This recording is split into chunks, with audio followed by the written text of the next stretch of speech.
PF का पैसा मजदूरों से काटने के बाद भी आज तक पीएफ का मातरम, वंदे मातरम, वंदे मातरम। 27 जनवरी से लगातार अलीपुरद्वार संसदीय क्षेत्र के सांसद जॉन बारला के घर के सामने तृणमूल कांग्रेस चाय बागान श्रमिक यूनियन के तरफ से लगातार 4 मांगों को लेकर धरना प्रदर्शन चल रहा है। आप देख सकते हैं हम अभी खड़े हैं, केंद्रीय अल्पसंख्यक राज्य मंत्री जॉन बारला जी का एक घर है और इस घर के ठीक अपोजिट सामने आप लोगों को दिखाना चाहेंगे दर्शकों, यहाँ पर काफ़ी संख्या में तृणमूल कांग्रेस चाय बागान श्रमिक यूनियन के नेता और जिला नेता सब यहाँ बैठे हुए हैं और धरना प्रदर्शन कर रहे हैं।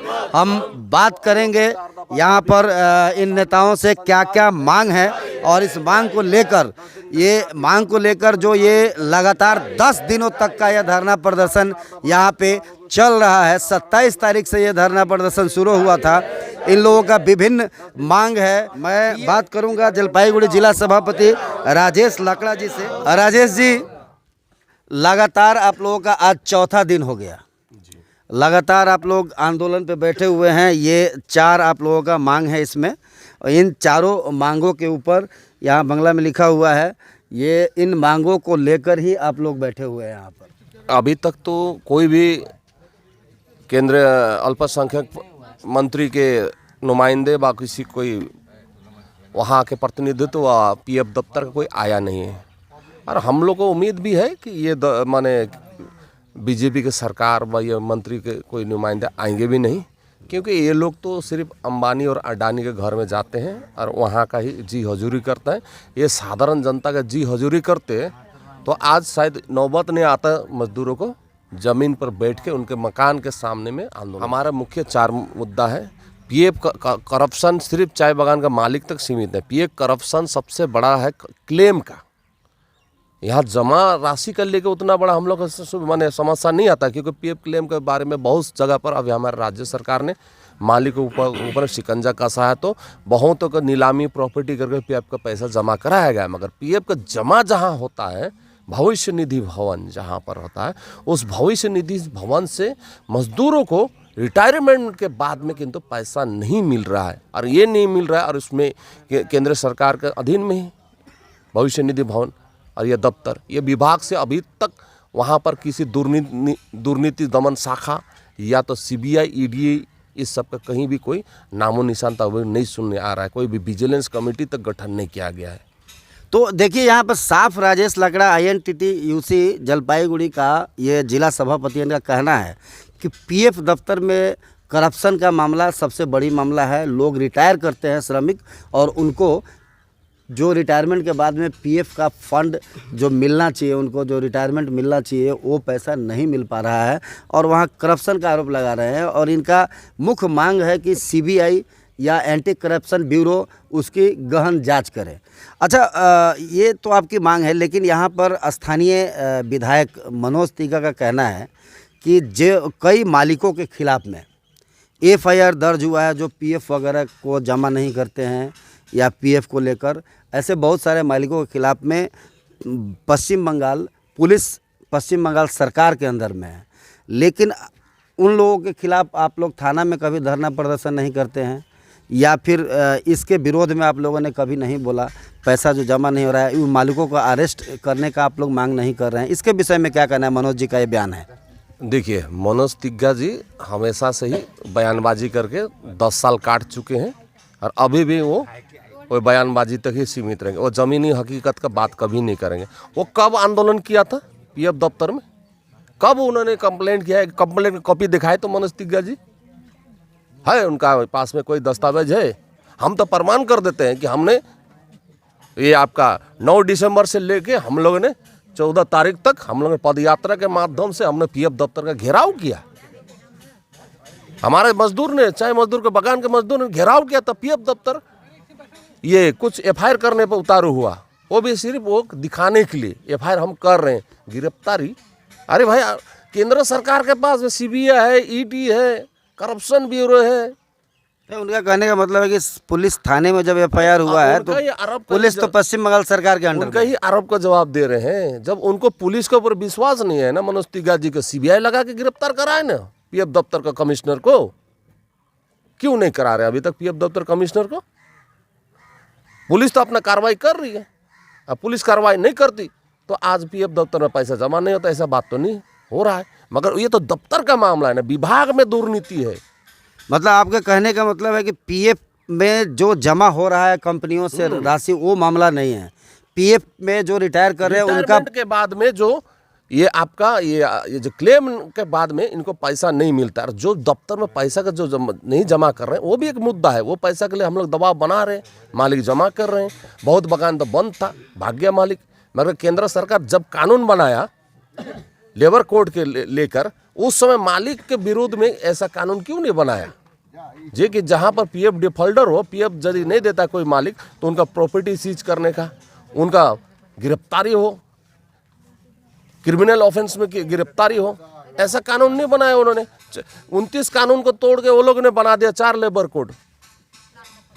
तो ये मालिक के पक्ष में तो ये लोग कभी जाएगा नहीं, क्योंकि तो अंबानी अडानी का आदमी है भाई। ये लोग श्रमिक आदमी होता रहा तो आज ये लोग कब का पीएफ दफ्तर का दुर्नीति। अच्छा, और भी वो आरोप लगा रहे थे कि जैसे आप लोग पीएफ वगैरह को लेकर कर रहे हैं, शिक्षा घोटाला हुआ, शिक्षा मंत्री जेल में है, उन लोगों के विरोध में भी कभी आप लोगों ने आवाज़ नहीं उठाई? कैसे आवाज़ नहीं उठाए? माननीय मुख्यमंत्री ने बोल दिया कि ऐसे हम दुर्नीतिग्रस्त व्यक्ति के साथ, हमारे पार्टी ने कोई इसमें शामिल भी नहीं और उनका कोई सपोर्ट और समर्थन भी नहीं करता। और क्या बोलता है ये आपका, ये उसको पक्ष में दल निकाल दिया। हाँ, निकाल भी दी गया। मगर एक भी व्यक्ति दिखाओ जो बीजेपी में जो दुर्नीतिग्रस्त हुआ व्यक्ति के पास में ये क्या बोलता है उन्होंने कार्रवाई किया पार्टी से। सबसे बड़ा चोर को तो ले लिया शुभेंदु अधिकारी को। तो राजेश लकड़ा जी का सीधा कहना है कि चाय श्रमिकों के साथ बहुत बड़ा अन्याय हो रहा है। यहाँ पर पीएफ का पैसा रिटायरमेंट के बाद में इजीली लोगों को रिटायर किया लेटर जाए पीएफ कार्यालय से उनको पैसा मिल जाए, यह मुख्य आप लोगों का मांग है। 90 दिन के अंदर में जो अकाउंट हमारा दिया रहता है अकाउंट, आज लखीपाड़ा बगान के जहाँ पर पीएफ दफ्तर का बोर्ड का मेंबर, इनके सिग्नेचर के बिना वहाँ कोई भी पैसा सेंक्शन और ग्रांट और आना जाना सब इन्हीं का सिग्नेचर से होता है। इनका सिग्नेचर नहीं रहेगा तो नहीं होता है कोई भी काम। उस दफ्तर से लखीपाड़ा चाय बागान का, उसके घर का अगल बगल पड़ोसियों का 45 व्यक्तियों का पैसा नहीं मिला है। मंत्री जी का घर ही देखिए आपके सामने, कैमरामैन के बोलिए दिखाने कितना आलीशान बंगलो है। वो जनता के सामने आलीशान बंगलों से थोड़ी दिख पाएगा। वो उनको आलीशान वाला चश्मा से गरीब का दुख नहीं देखा जाता है। गरीब का चश्मा और गरीब का दुख देखता है तो ममता बनर्जी देखती है, जो 2 रुपये क्या बोलता है आपका हवाई चट्टी पहनती है और वो क्या बोलता है आपका सूती का साड़ी। सबों से बैठ कर फिर से हम दूसरे अच्छा, इससे लेकर क्या आप लोग केंद्रीय सरकारी जो भवन वगैरह है जैसे पीएफ दफ्तर वगैरह है, वहाँ पर भी कोई आंदोलन की रणनीति आप लोगों का होने जा रहा है? इस तरह का सुनने को मिला, ऐसा कुछ रणनीति है क्या आप लोगों का? अभी खुलासा नहीं करेंगे, इस समय पर ही हम लोग हमारा अंदरूनी जो रणनीति है वो हम गरीबों के हित के लिए, हम श्रमिकों के हित के लिए हम रुपाएंगे। तो देखिए, ये राजेश लकड़ा जी है, बड़े बेबाकी से इन्होंने सभी सवालों का जवाब दिया। आज हम लोग यहाँ पे बैठे हुए हैं भारत सरकार के केंद्रीय अल्पसंख्यक राज्य मंत्री जॉन बारला के घर के सामने। यह धरना प्रदर्शन चल रहा है 4 मांग को लेकर। इंटरव्यू सुना, हमारे आदरणीय एमपी जी जॉन बारला जी का भी मैंने सुना, मनोज तिग्गा जी का भी सुना। देखिए, यहाँ विशाल लामा जी की भी मैं देख रहा था, उन्होंने कहा कि इस जीपी में इतना फंड आया, इस जीपी में इतना फंड आया। पहली बात तो मैं इन लोग से ये कहना चाहता हूँ कि इन लोगों को पहले ये समझना चाहिए। इनको ये लगता है कि भारत सरकार, केंद्रीय सरकार का मतलब होता है बीजेपी सरकार, इनको शायद ऐसा लगता है। मैं उनको संसदीय भाषा में थोड़ा समझाने का कोशिश करूँगा कि देखिए, मनोज तिग्गा जी हमारे आदरणीय विधानसभा के विपक्ष के नेता हैं और हमारे भारत सरकार के प्रति मंत्री जो चाय बागान इलाके से चुन करके गए हैं जॉन बारला जी, मैं उनसे भी कहना चाहूँगा, साथ ही बीजेपी के जो भी बड़े लीडर्स हैं उनसे भी कहना चाहता हूँ। इन लोगों का मैं बाइट में बार बार एक चीज़ देखता हूँ कि केंद्रीय सरकार ने ये दिया, केंद्रीय सरकार ने वो दिया, हमारा दिल्ली सरकार ने दिया। तो पहला बात तो आपको ये समझना होगा कि ये जो संसदीय गणतंत्र में राज्य और जो केंद्र है इनका एक चुक्ति हुआ है, वो संविधान में उल्लेख है। तो वहाँ पे स्टेट कट बात ये बोला गया है, जैसे आवास प्लस योजना में इन लोग बार बार कहते हैं कि मोदी सरकार ने ये पैसा दिया है।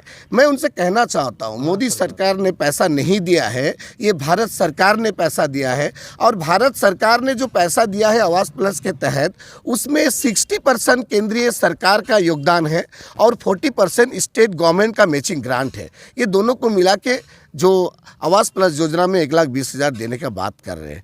मैं उनसे कहना चाहता हूं कि ये जो बार बार, उस दिन भी ये लोग बाइट देखा मैंने, वो कह रहे हैं कि हम लोगों ने 12-13 बगान को FIR कर दिया। तो मैं उनसे कहना चाहता हूं आदरणीय सांसद जी से कि आपने FIR नहीं किया, FIR PF दफ्तर ने किया। दुख हम लोग को इस बात का है, FIR तब हुई जब तृणमूल कांग्रेस श्रमिक यूनियन INTTUC जब कुमारग्राम से लेकर के ऑलरेडी इलनबाड़ी से लेके पैदल यात्रा करके जब आपका PF ऑफिस का घेराव किया, घेराव करने के बाद जब मेमोरेंडम दिया, तब हम लोगों से PF कमिश्नर पूछ रहे हैं कि किस किस बगान का बाकी है। मुझे तो अबाक लगा। मतलब आप कहना चाह रहे हैं कि ये तृणमूल कांग्रेस का आंदोलन का नतीजा है कि चाय श्रमिकों पर नकेल कसने के लिए FIR किया गया है। यस, लेकिन मेरा कहने का मतलब है FIR करके, सुए मोटे FIR करके तो वो अपना दायित्व से हाथ नहीं झाड़ सकते हैं। जब ये हमारे यहाँ के MP है, हमारे प्रति मंत्री है भारत सरकार के, तो हमने कहना चाहते हैं कि इनका भी कुछ दायित्व बनता था कि ये जो लोग के ऊपर FIR हुए हैं वो लोग पैसा जमा नहीं करने पर PF दफ्तर जो एक्ट है, उस एक्ट के तहत उनका संपत्ति जब्त करने का प्रक्रिया क्यों शुरू नहीं किया। उनका मैंने बाइट सुना, वो कह रहे हैं कि हम लोग थाना घेराव करेंगे। थाना तो राज्य सरकार का है। देखिए, राज्य सरकार और सेंट्रल गवर्नमेंट का ऐसा कोई बात नहीं है। हम लोग ये कहना चाहते हैं, जो कानून के तहत EPF जो एक्ट है, उस EPF एक्ट में अगर कोई मालिक हमारा श्रमिक का पैसा गमन करता है और जमा नहीं देता, ये क्रिमिनल ऑफेंस है। तो अभी भी बहुत सारे चाय बागान को, मैंने हमारे आदरणीय MP जी ने खुद अपने मुख से देवपाड़ा का नाम लिया। आपको पता है देवपाड़ा चाय बागान में जो लोग रिटायरमेंट हुए, सारा जीवन श्रम दिए, श्रम देने के बाद वो ऑफिस के दौरा करते करते, आपको पता है रास्ते में एक महिला गायत्री छेत्री बोल के वो एक्सीडेंट होके मारी गई। बहुत सारा बूढ़ा बूढ़ी अपना ट्रीटमेंट, अपना पैसा, जीवन माने जो अपना जीवन के लिए जो भविष्य निधि पैसा जमा किए थे, उसका भी उन लोग ने प्रयोग नहीं कर पाया। तो इससे बड़ा दुख का बात क्या हो सकता है।